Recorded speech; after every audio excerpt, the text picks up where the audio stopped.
You got to check your guilt at the door. Okay? That's the next assignment. Short and sweet. Check your guilt at the door. Guilt has no place here. You do not need to label yourself. It has nothing to do with your virtue. It has nothing to do with your intelligence. Well, it has a little bit to do with your intelligence. The only reason you haven't been successful is because you didn't really understand why. When we believe and practice false concepts, it produces undesirable results. I I'm just talking off the top of my head here. I don't use any notes or anything, so you just have to bear with me. You just need to crush the guilt. Guilt is very counterproductive, especially when you're trying to manage your weight. It's about understanding correct concepts and putting them to use, and I firmly believe that. It's not about being self-indulgent. It's not about having enough willpower to control your appetite urges. It's more about mapping out a plan that will work, working with your cravings, and stop being your own worst enemy. When you call yourself names or you get down on yourself, you're doing nothing but digging a hole that's going to be just as hard to get out of as it has been all this time, right?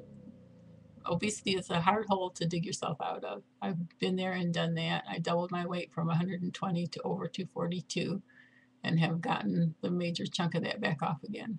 Guilt is counterproductive. You need to listen to what you're saying to yourself and filter it. If you wouldn't say it to your best friend or your boyfriend or your girlfriend or your mother's aunt or anybody else, don't say it to yourself. If it's rude and unkind, don't say it to yourself. You need to check your thoughts carefully and control what you say to yourself. If you wouldn't say it to your boss, don't say it to yourself. You wouldn't call your boss a fat pig. You wouldn't call your mother-in-law a fat pig, not to her face. So please check your guilt at the door. There's no place for it here.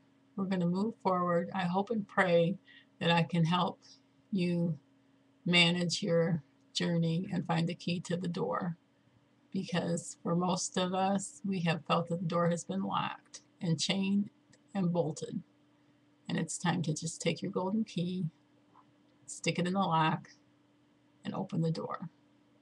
Check your guilt at the door, start working at it, pay attention to what you say to yourself. If you wouldn't say it to somebody you adore and treasure, don't say it to yourself. There's no room for guilt here. You're not a bad person. You're not a pig. You're not out of control. You just need more correct concepts and to understand what will get you where you're trying to go. Short and sweet, under 2 minutes. It can be easy. Check your guilt at the door. Bye.